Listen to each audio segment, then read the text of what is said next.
All right, welcome. This is the Something Venture podcast. I'm Kent Lindstrom. I'm your host. My guest today, Antonio Garcia-Martinez. That was the hardest part of the whole thing. How you doing? I'm doing well, thanks. Thanks for having me on the show. Thank you for joining me in the Something Venture podcast. I explore the reality behind the Silicon Valley headlines as I sit down with the people who are shaping the way we view the world online and beyond. That's my little. I wrote that. So Antonio Garcia-Martinez. That's your book should be a magical realism book with a. What is Silicon Valley if not a Garcia Marquez magical? By the way, I had to practice a bunch of times because author and hyphenated Spanish name I kept saying. Garcia. I look forward to the day that Garcia Marquez gets accidentally referred to as Garcia Martinez. Yeah, well, that would really be the next level. It may be coming soon. So to set the stage, you've done a few things. I started crossing out. I'm like, well, you've done 3 main things and 4. I got to 5 main things. But you worked at Goldman Sachs. You built a company. You sold that company, arguably, to both Twitter and Facebook. You worked at Facebook, and you wrote a book about all of it. That's right. So congratulations on this. So I've read the book. It's called Chaos Monkeys. Yeah. And there's a couple things. Like now that you've been out doing this book tour, I guess you're on a book tour. Yeah. Fair enough to say. Yeah. The book's done pretty well, right? It's like it's been a bestseller in the New York Times. I think I've heard people in Europe say it's charting in all different kinds of places. It's like legitimately done pretty well, hasn't it? Yeah, it has. Yeah.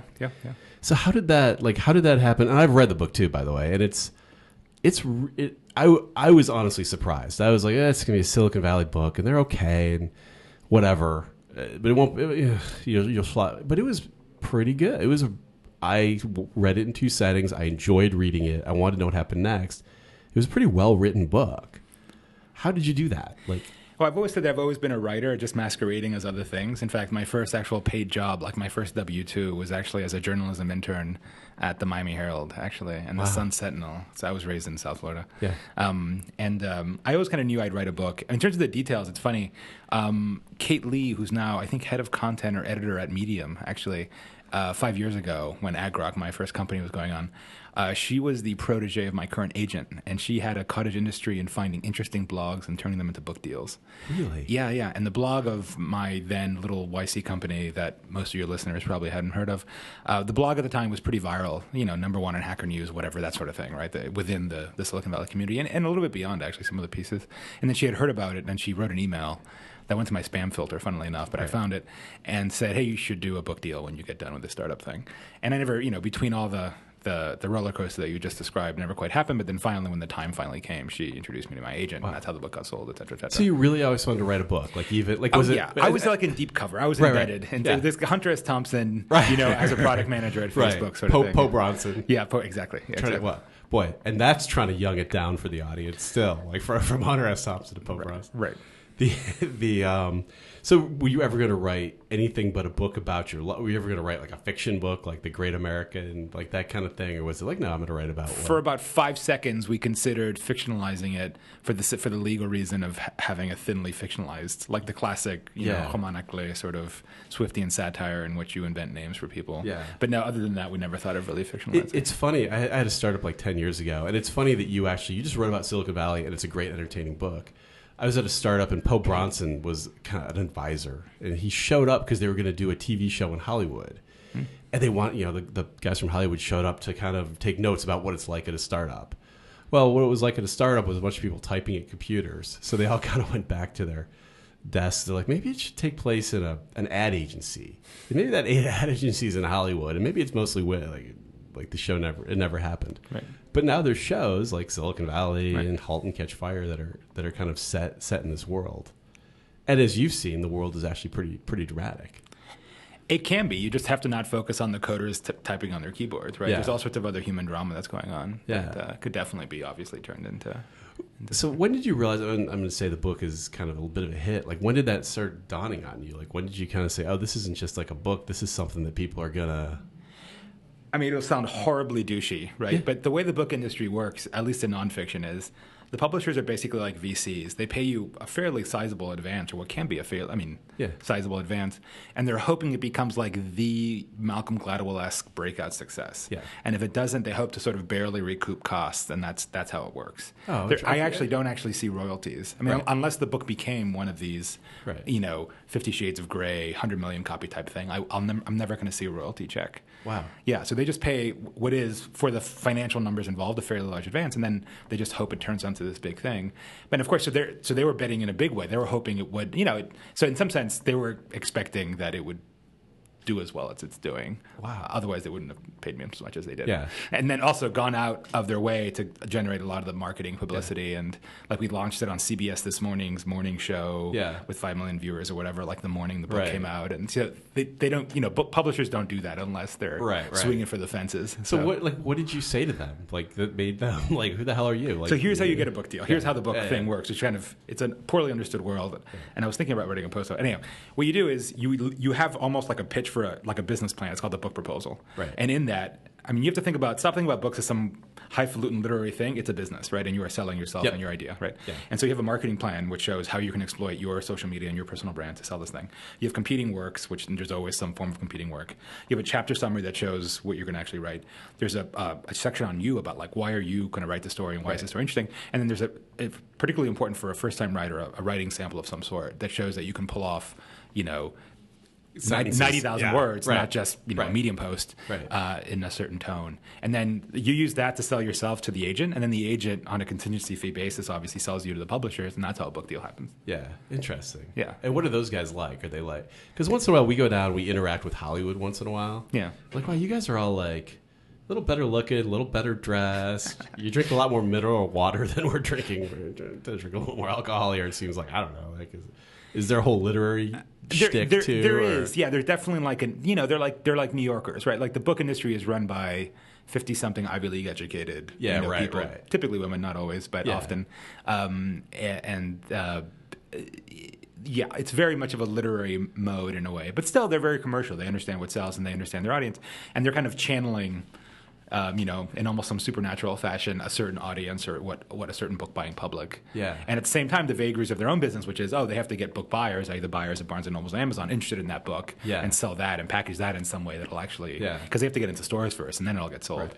And so, and you get invited to the parties now? Like, do they have those parties where, like, they're... I think their margins are so thin, unless you are a celebrity author like, say, Malcolm Gladwell. I think that doesn't really happen. I think, it's probably one of those industries that's really gone through it in the last 20 years. Like 30 years ago, it was probably pretty fabulous. And now, I mean, Hollywood's kind of made its way across, to the money divide. But I think books have really gotten probably shellacked a little bit harder. I think so. And my publisher, HarperCollins, is obviously part of the Rupert Empire. And I'm sure it's probably somewhat subsidized by the other more money-making elements of his empire to some degree. Exactly.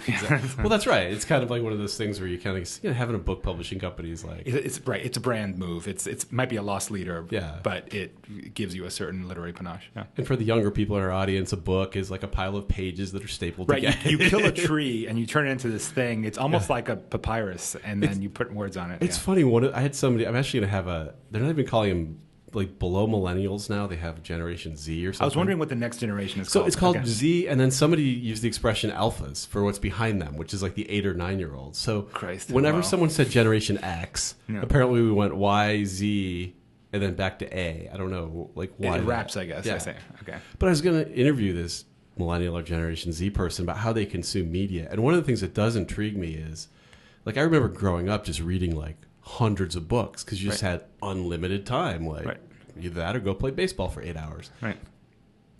And I just don't know what happens when like nobody's reading books; they're just reading clips, like all that period.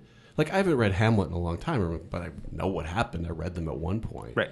I wonder what that does to like. I wonder about that too, because I'm one of these people that, I guess, older people who doesn't use Snapchat.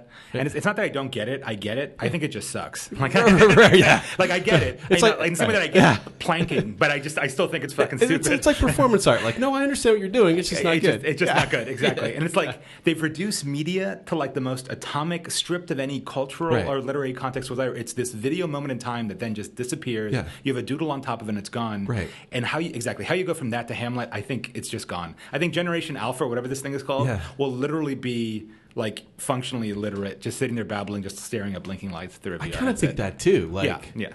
It really makes me wonder, because you can have one interim generation where the people know how to produce content, Right. like they know how to make movies, they know how to refer to things, and then you can chop up those movies into little funny little bits, but then you just run out of a host, Right. like at some point. Yeah. It's a little bit crazy.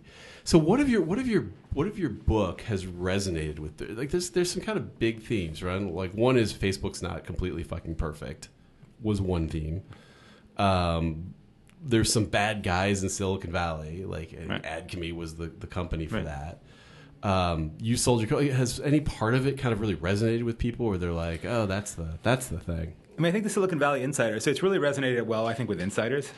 Like, you know, if you read some of the clickbait reviews, they claim it's like a hit piece or a bridge burning thing. But I don't think it is, actually. I don't think it is, actually. Most Valley insiders say, well, I might disagree here and there with a certain piece of interpretation, but more or less you got it right. And even the Facebook old-timers were very defensive about Facebook. Yeah. I actually had some of them message me saying, like, you know, I read your Vanity Fair piece, and it's, you know, it's, again, we disagree here and there, but you basically got it right. And so I think what resonated with a lot of Silicon Valley people, I mean, a couple things. One is some of them literally said, I mean, obviously, and it's not real PTSD out of respect for those who actually have PTSD, obviously. Yes. But they said, like, I had, like, PTSD flashbacks of my crappy startup experience, and I literally almost had to put the book down because I was getting, like, heart palpitations. Right, I remember right. it's like that opening scene of, like, Saving Private Ryan that, like, World War II veterans have, Yeah, like, flashbacks yeah. because, oh, my Yeah. God, you're back on the beaches, Yeah. right? It's a lot of Silicon Valley people wrote to say they had the exact same phenomenon. And then in the same message, they typically write, oh, by the way, I bought 2 more copies to give to, like, my mother and my girlfriend so they understand the world I inhabit because they don't understand it. Yeah. And this is one way to actually, and then one guy, a buddy of mine, actually, he's in the book, I won't name his name, but he actually gave it to his therapist and just said, look, just read this and it'll, like, save us both a lot of time so you understand the world I'm coming from. Yeah. Yeah. That's funny. I talked to a VC who read it, liked it, and said, I think he was conflicted. He's like, I think I need to buy this for all my portfolio companies. I love it. Which is good, yeah, good news, right? I'd love to come speak to them if he wants to. But then he was like, he had some reservation. I think he's going to do it, but I forget what his reservation was. It was something kind of around like, but it does highlight that there's these really self-centered guys in Silicon Valley. And his view of the world is that Silicon Valley is like super cooperative. Right. And he just isn't kind of able to parse it. It's just kind of interesting that your book like pulls that reaction out of people where you're like, but we're this really cooperative group of people, and maybe we're not that perfect. I mean, I think I do agree with him that people are cooperative in a self-interested way. I think one thing people are willing to do in Silicon Valley that they aren't necessarily in other fields that I've understood is that people are willing to pay it forward in a big way, right? Like, anybody can come in with an intro to a top name, and the guy will take the meeting like on social capital credit to that person if they like them, and then talk to you thinking, well, you know, he could be the next Zuckerberg. Like, you don't know. Yeah. Everybody is like betting or punting around on whatever, and is willing to like cut you a check in some sense at the beginning at least, and kind of figure it out a little bit rather than close the doors and be exclusive in the way that like I think by default most industries work. Yeah. And so in that sense, I think he's right that they are cooperative, but. Again, Silicon Valley is such a pep rally. Someone needs to boo occasionally, right? Yeah, and Chaos right. Monkeys is that one guy who's kind of a little bit booing. It's funny. I haven't heard any of that. One of the things about doing this podcast is like I talk to people about kind of what goes on behind the scenes. And so I've gotten a lot of like what it's like to be a woman, like a lot more abuse than you would think, like that kind of stuff. But when it comes to specific people, when you listen to the Hollywood podcasts, like they all went through a period where they did heroin and they talk about it, whatever. But here, no one will talk about it. Right. So I've had somebody tell me like, this is not my point of view, but they've been like, oh, they've got all these negative things to say about Sheryl Sandberg of Facebook. And I'm like, well, come on the podcast and say that. Like, I have no idea what they're like. No, not in a million years. So like, there's this sort of like reticence to do anything but cheerlead. And of course, in that case, Cheryl's a powerful person, so saying things against her is probably not that smart, even if they're true. And who knows what they have to say. So yeah, I mean, I think the reality is, are we following FCC rules? I think a lot of people in Silicon Valley are basically chicken shits. Yeah. And they're so worried. They try to maintain this well-manicured exterior, right? Yeah. And everything is supposed to be great, and everyone's killing it, and everyone's crushing it, and every plot is up to the right. That to say something negative about somebody is this major downside. And I think the opportunity cost of saying this too high because you never know, right? You could get an acquisition offer from Facebook, and then you sunk it because you talked badly about Sheryl Sandberg. Yeah. And so people, I think, are kind of full of shit in that sort of ass-kissy way here that they aren't in other industries. At some point, you'll just get fed up and say, you know what? I don't. Damn the consequences. Yeah. That guy's an asshole. Yeah. And here, nobody does it. Yeah. And I'm like the one guy who was reckless enough. Well, and I think that's what resonated with people about your book. They're like, you know what? It's okay. Like, it's not that bad. Right. And even the things about Facebook where you're like, it's not perfect. Like, I don't disrespect Facebook now. I'm like, yeah, there's probably a huge haves and haves not situation going on at Facebook. Like there's probably a cult of Zuckerberg at Facebook, but that's just the way it is. Like I'm not mad at them, or I'm not like, ha, they're losers as a result. But it was nice to hear something other than like, it's perfect, they're perfect, everyone's perfect, it's amazing. Yeah, I mean, I think that was the saving grace of the book. That I think ultimately, I think it was somewhat fair. I didn't try to sort of basically dump on Facebook. And in fact, in many ways, it's actually a very pro-Facebook book. Like I suspect a lot of people will show up for the first day of the job at Facebook with like a copy of my book or having read it. Yeah. And like, yeah, like fuck yeah, I want to be part of this, right? The same way that I showed Rick Goldman with a copy of Liar's Poker under my arm. Yeah. And Michael Lewis originally had written, his first book as a cautionary tale, and it ended up being like the gateway drug to Wall Street. Yeah. So yeah. How do you contrast? I've always been intrigued by, because when I started out my career, it was like the 80s, and that was the thing to do, was like go to Wall Street. Right. It was like, I think Liar's Poker was then, or the 90s. Right. And there was kind of the idea that, I guess, the bond trading aspect of Wall Street was kind of a sham. That is, I think Michael Lewis said that the guys who were trading bonds would have been driving trucks if there wasn't like a bond trading industry. Right. And I think there's kind of that concept in Silicon Valley, like CEOs of Silicon Valley companies and founders might, like, they might not be working at McKinsey if they weren't here. They might just be like, who the hell knows what, like actors or yoga teachers or whatever the hell it is. Like, what do you see between Silicon Valley and Wall Street? I mean, that was definitely true. And it's funny, some of those guys were still at Goldman when I was at Goldman, and they were so different than the current generation of Wall Street. The current generation of Wall Street, actually, that generation definitely existed, but now it's mostly engineering grads from MIT, Cornell, or Penn, actually, who are, sharp. They're not, and probably could get a conventional job. But I think Wall Street has become a little bit more of a I wouldn't say geeky necessarily, but quantitative skills are more required. It's a much more sophisticated world than it used to be. Yeah, right. And then I think there's a similar transformation, I think, in the Silicon Valley side that I think you're right. Not that I was around that long, but I contrast Chaos Monkeys to my other favorite startup book, which you've probably read it since you've been around that long, Startup by Jerry Kaplan, in 95, which I think is a great book, actually. It's obviously the tech is very dated and the players are very dated, but I think it's a very good book, actually. I try to model my book in that sense, and like hopefully, like mine will seem dated in 20 years, but hopefully the lessons will still apply, or at least the snapshot of the world.